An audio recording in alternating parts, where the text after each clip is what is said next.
महाभारत काल में जब पांडव वनवास काल में थे, वे अपना जीवन एक कुटिया में रहकर बिता रहे थे, जिसके बारे में जब दुर्योधन को पता चला, तो उसने पांडवों को नीचा दिखाने के लिए पूर्ण ऐश्वर्य के साथ वन में जाने की सोची ताकि वो पांडवों को ईर्ष्या से जलता देख सके।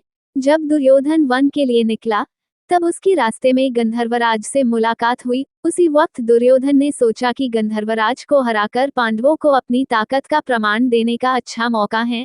ऐसा सोच उन्होंने गंधर्वराज पर आक्रमण कर दिया, लेकिन गंधर्वराज अत्यंत शक्तिशाली थे। उन्होंने दुर्योधन को हरा दिया और उसे बंदी बना लिया। जब इसकी सूचना पांडवों को मिली, तब युधिष्ठिर ने भाइयों को आदेश दिया कि वे जाकर दुर्योधन को वापस लाएं। ये सुनकर भीम ने कहा, भ्राता, यूं तो दुर्योधन हमारा भाई है, लेकिन वो सदैव हमारा अहित सोचता है, तो ऐसे में उसकी मदद क्यों की जाए। तब युधिष्ठिर ने उत्तर दिया, भले ही हमारा और हमारे भाइयों का बैर है, लेकिन वो एक घर की बात है, जिसे जग जाहिर करना गलत है।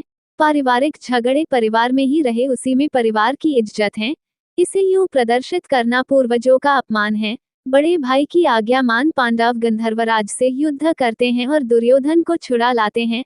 आजकल परिवार में झगड़े बढ़ते ही जा रहे हैं, लेकिन ये आम बात है, परंतु इनका बखान अन्य के सामने करना गलत है। इससे जग हंसाई होती हैं और आपके परिवार की कमजोरी सभी के सामने उजागर होती हैं। परिवार में कितना ही बैर क्यों ना हो, लेकिन विपत्ति में हमेशा अपनों का साथ देना चाहिए। आजकल आम बात पर परिवार में मनमुटाव होना आम है, लेकिन अगर इसकी भनक दूसरों को लगती है तो वे आपका मजाक उड़ाते हैं, साथ ही इसका फायदा उठाकर आपको नुकसान भी पहुंचा सकते हैं।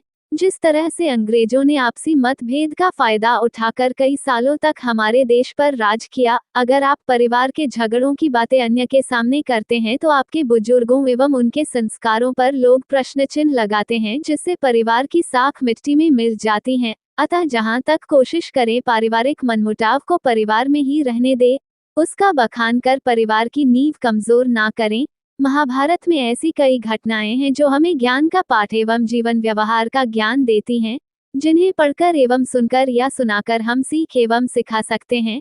कहानियां केवल मनोरंजन नहीं करती, अपितु छोटे में बड़ा ज्ञान दे जाती हैं। इस कहानी से आपको क्या शिक्षा मिली, कमेंट करें। धन्यवाद।